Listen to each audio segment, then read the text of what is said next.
Sunday the 22nd of June. So as you can see, the tractor and Hardy sprayer are sitting inside. Oh look, the pump is sitting on the floor. And in case anybody wants to know, that fucker's heavy, really heavy. And after the fact, I was looking through the book, looking to see if they had a parts, breakdown. And it shows a little spot. That's the bottom, by the way. It's flipped over. Showed a little spot where you're supposed to hook a hook and chain to lift it up off. Yeah. Instead, Barb grabbed the PTO because I can't get my damn hands in there to push the little spring pin to pull that part of the PTO off. So I said, piss on it. She grabbed that, and I grabbed the pump. The sprayer was sitting right here at the time. Oh, I had all I could do not to drop that on the floor. Yeah. This was yesterday afternoon, mid to late afternoon. I'll be looking forward to the chiropractor tomorrow. So, as you can see, yeah, the diaphragms aren't very good anymore. They're kind of really cracked. Yeah. So she started leaking, and she started leaking like a sieve. I got the rest of the tank full off that I was doing and said, we need to tear it apart. So those go under there. I've just got these plates sitting back on with the bolts sitting through them just to keep shit out of it. Not that I should have got anything down in it sitting there overnight. But. So the dealership has a rebuild kit. And I texted my parts guy, supposed to be getting it out for me sometime. So I was either going to run in and get it last night, but never heard back. I just texted him again this morning, see if anybody got it. I'd like to get it back together and finish my spraying of corn before we get to this heat wave that they're calling for. It's supposed to be 97 to 98 tomorrow. Spraying corn and beans, either one, in temperatures like that with feels like temperatures well over 100. It's not a good plan. Good way to burn the shit out of things. And considering things were kind of stressed to start with the spring we've had, I don't really want to burn shit. So, but it will also grow quite quickly with the heat. So, a storm rolled through a few hours ago. It's about 8:30 now, 8:45. This was around 5:30, 6. I mean, we got like 2 minutes of heavy rain, and then we didn't even get a tenth of an inch. There's places like east and south of us that I was just watching it on my phone. Some places got 3 to 5 inches. Glad we didn't get that. But we actually could use a little rain now because it's the 22nd of June, and that puts me up to like 1.5 inches for the month of June. So basically that means we're behind in June, and with it being warmer and the ground is hard, so it'd be nice to get a little rain to soften the ground up, and the roots are going to be fairly shallow this year because they didn't have to go very far to get to moisture. So that's not a good thing if it turns off dry. So, but yeah, we need to get the kit and get this thing rebuilt, and my brother's going to come down to help us put it back on because, like I said, that's very heavy. Oh, and seeing this is towards the beginning of the video, inevitably there'll be that one person that'll, tell us everything we're doing wrong, and, well, why'd you pull it off? You could have, put them diaphragms in. That's the bottom of the pump, okay? Trust me. You ain't getting that shit off and doing any of that with the pump sitting on there. It had to come off. Well, does it look like should be $800 worth of parts in that cute little box? Because that's what the rebuild kit costs for that pump. So I guess we're going to find out what's inside. Well, there's all sorts of these. There's 6 diaphragms.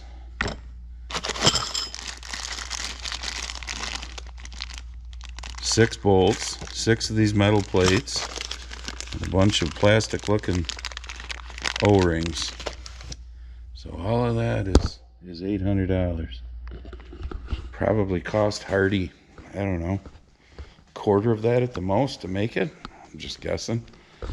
So obviously, where those 2 diaphragms go here, obviously we're going to be rolling the pump around, and because we might as well do it while it's off. There's obviously 4 more of those going around the pump. Yeah, so alrighty, fun. They don't give you any specs as to what, you know, the torque specs are for putting the bolts back on, other than, I guess, really tight, because the fuckers came off really hard. Doug was worried he wouldn't make YouTube, so now he did. We got it on. He came up with the idea of putting a strap around it. That made it a fuck of a lot easier to pick up than do the dummy shit that I did by hand.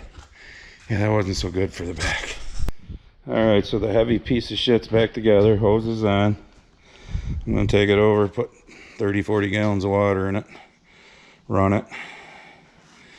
You can see where Doug did this, what was that, 2 years ago? 2 years ago. At least.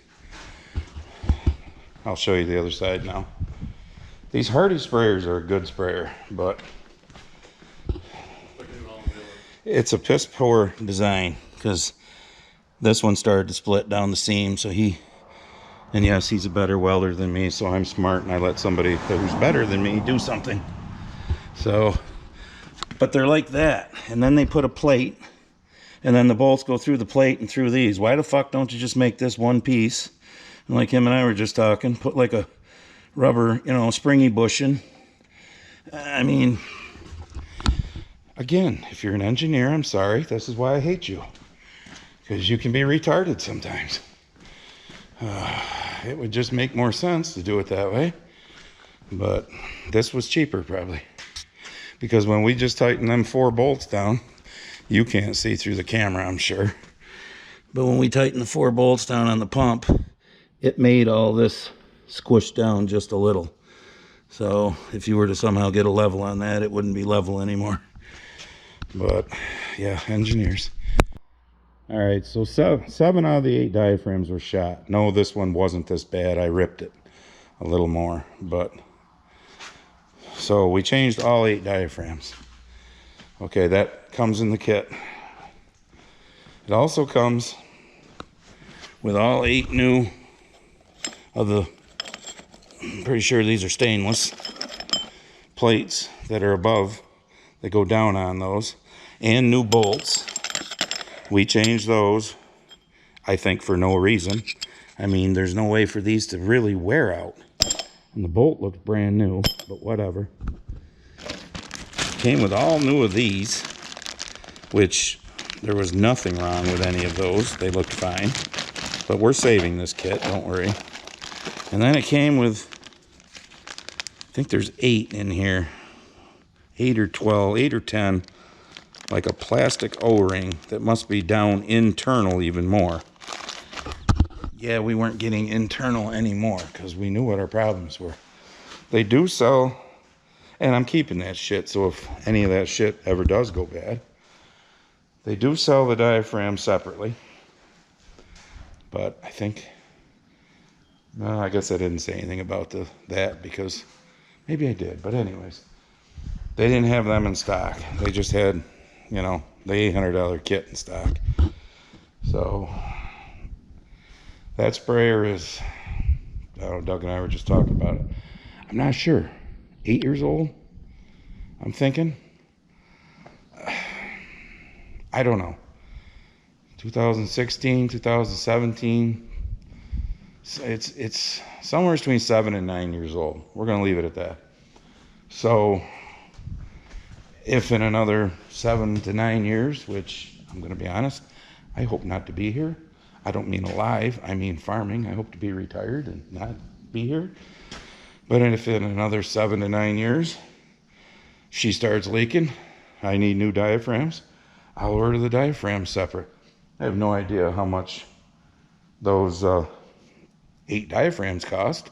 They're probably not cheap, but it's probably cheaper than an $800 rebuild kit.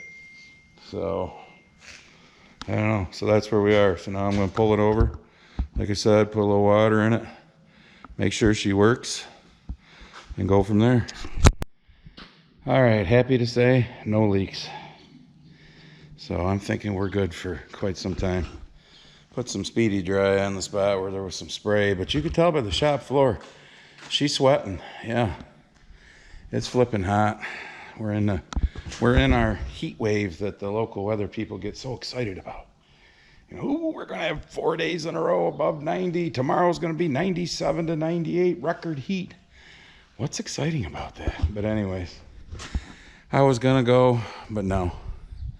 Barb just asked me, do you want me to make you a lunch? Because it's like 1 o'clock. I said, nope. When I was over there, I got sprinkled on a little. You can see the dark. The radar keeps showing little blobs. They can't be that accurate when it gets this hot and humid and your dew points are in the 70s and whatnot. Thunderstorms can pop up at any time, and I'm not going to waste my time or my money, seeing as you see how expensive parts are, by putting a contact spray on and having it fucking rain down a half an hour later and doing me no good and having to do it again. So we are calling it a day at 1 o'clock on Sunday, June 22nd, just so you know. Because, and to be honest, like I said earlier, we could use a little rain. I don't like when it's like this and you can get massive blingers.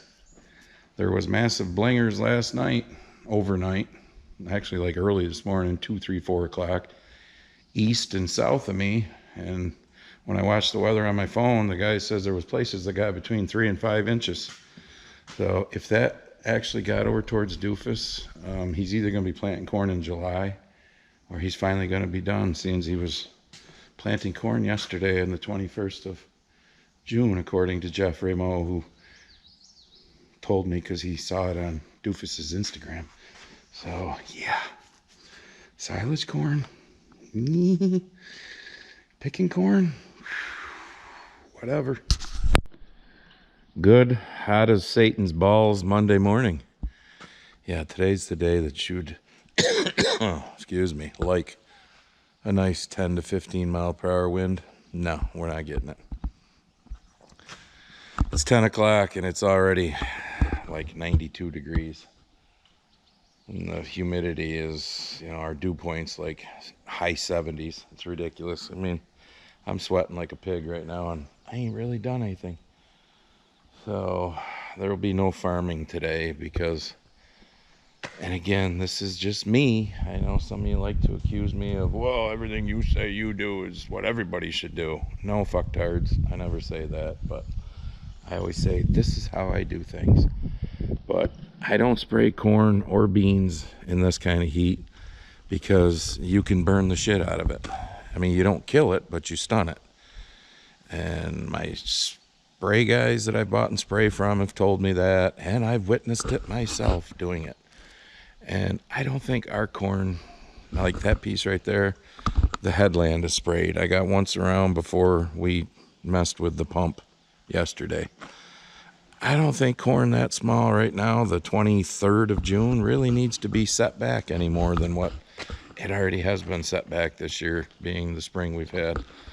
There'll be none of this today because no. No.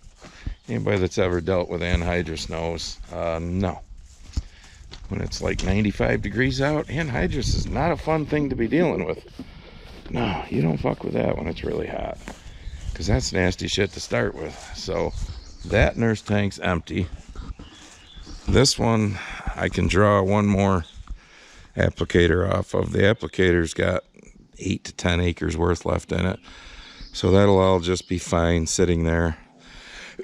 You don't want to leave them sitting at 90% or better in this kind of heat, because yeah, that shit expands and yeah, it'll pop off. Yeah, we've had that experience here before. We've had one sitting out back here that got a little too overfilled, and well, where the big hose is hooked up there right now for transport, inside that little circle pipe is the pop-off valve. Sounds like a shotgun going off when it starts poof, poof, and the shit starts going in the air until the pressure gets down enough that it stops popping off.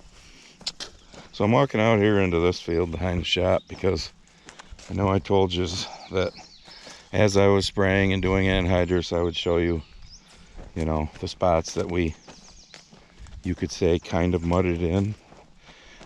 And that's the reason why you don't mud shit in. Okay, right here in front of me. I mean, you don't see any ruts or anything. I mean, I planted right through it. But look at the corn compared to, you know, the rest of the field. Because the ground was just too wet right through here. That part there, you can see I dragged the planter a little, so I shouldn't even have tried to get through that spot. But there's a lot of these spots in fields. A lot of them. And, you know, tell me that's going to yield what that's going to yield. That's why you don't do it. So for those that were, oh, just mud it in. Got to get it in. Just don't worry about it. Mud's a nuisance. No. Mud's a money loser is what it is. So tomorrow's supposed to be 93 to 94. I don't know. Maybe in the morning I'll mix up a tank full of spray. If it's not like, you know, 92 degrees already at freaking 10 o'clock like it is this morning. Or maybe I'll go blow off the 8 or 10 acres that's in that and empty that and then go blow that off before it gets hotter than Satan's balls again. I don't know. I dug up my driveway stones here, a little turning. Hitting the brakes on the tractor. We'll take care of that with the loader sometime. So yeah, that's today's agenda. Basically nothing. I do have my Monday night golf league later. We golf at 4:30. Looking forward to that. Ball should fly farther because it always does when it's hotter than Satan's balls. But whew, 97, 98 degrees. The only good part about that is my league is in southwest Oswego, so we'll be closer to Lake Ontario. So chances are it should be, we'll see, it should be at least, I don't know, 5, 6, maybe even 7 degrees cooler up there. I'm hoping, because at 4:30 when it's, you know, pretty much the hottest time of day, and it'll be 97, 98 degrees here. 90s will be bad enough up there. So there's your update for today. Not doing much. So I don't know when I'll film again. Either when I go to I only got one more tank full of spray left for corn. Because yes, I haven't been taking them along every time I've gone out. But then we still got a shit ton of anhydrous to do because we've only done, what have we done?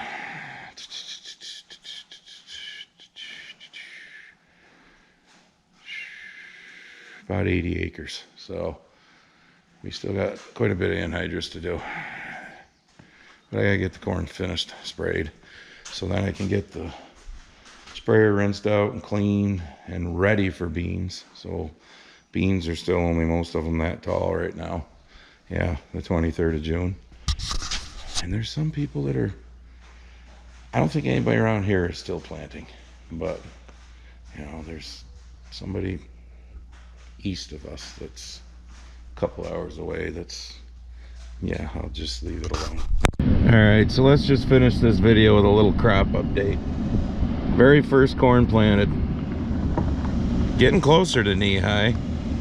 This field, across the road, behind my house, been sprayed, had anhydrous, starting to green up and look better. That was planted May 15th. All right, this is across from Jimmy's house, May 20th. Not a huge difference, as you can tell. That's the piece over there by Jimmy's house. I might as well just leave the camera rolling here because we're gonna go down the road. I don't have my book with me, so I can't give you exact dates, but this field down here looks pretty good. This 17-acre field. I think it was planted the somewhere between the 25th and 28th of May. I don't remember exactly, but you can tell that the ground was starting to dry up better. I mean, don't mind this here in the headland that I've run over, but it's starting to look better. It's starting to look better in the same size because the ground was starting to get in a little better condition when we did this towards the end of May. All right, this is the only corn I'm going to show you. I just wanted to show you that point, but let's go look at some beans. All right, very first beans that were planted June 1st. Look pretty decent across there, but as you can tell, and the headland always looks a little thinner from getting driven on the most, packing it down.